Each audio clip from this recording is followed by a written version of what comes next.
আপনি কোন ওয়েতে পড়লে সেটি সবথেকে বেশি সময় মনে থাকবে, সেটির কতগুলো সাইকোলজিক্যাল এবং নিউরোসায়েন্টিফিক ওয়ে রয়েছে, সেগুলোই এ ভিডিওতে জানার চেষ্টা করব। Number 1, visual learning.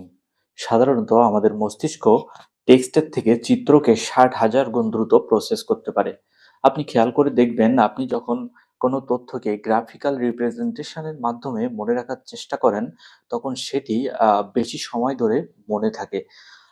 বিভিন্ন প্রতিযোগিতামূলক চাকরির পরীক্ষায় দেখবেন আমরা বিভিন্ন তথ্যকে যখন সাপোজ গ্রাফিক্যাল রিপ্রেজেন্টেশন বা অন্য কোনো ওয়েতে চিত্রিত করি এবং সেটি মনে রাখি, তখন দেখবেন ওই জিনিসটা আমাদের মস্তিষ্কে বেশি ক্যাচ করে এবং দ্রুত আমরা সেই জিনিসগুলো মনে রাখতে পারি।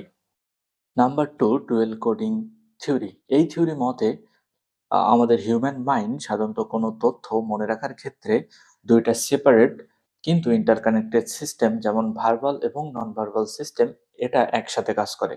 অর্থাৎ আপনি যদি কোনো তথ্যকে শব্দ এবং কোনো ছবির মাধ্যমে মনে রাখার চেষ্টা করেন, তখন সেটি ২ টি সেপারেট জায়গায় সংরক্ষিত থাকে এবং একটি ভুলে গেলেও আপনি অন্যটির মাধ্যমে ওই তথ্য মনে রাখতে পারবেন। Number 3, encoding principal.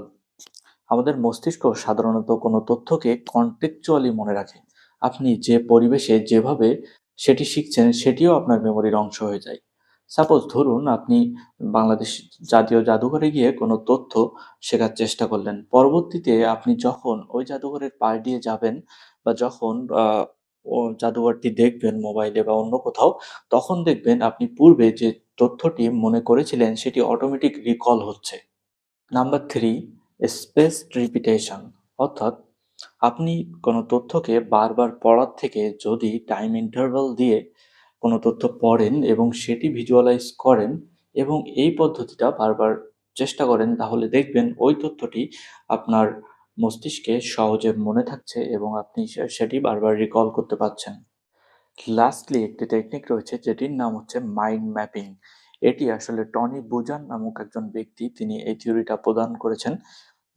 তার মতে যদি আমরা কোনো তথ্যকে গাছের মতো বিভিন্ন শাখা-প্রশাখা আকারে ইন্টারকানেক্টেড করি এবং সেখানে বিভিন্ন কালারফুল রেখা থাকবে, কালারফুল অর্থ থাকবে, তাহলে সেই বিষয়টা, কনসেপ্টটা আমাদের মস্তিষ্কে অতি দ্রুত সংরক্ষিত থাকে।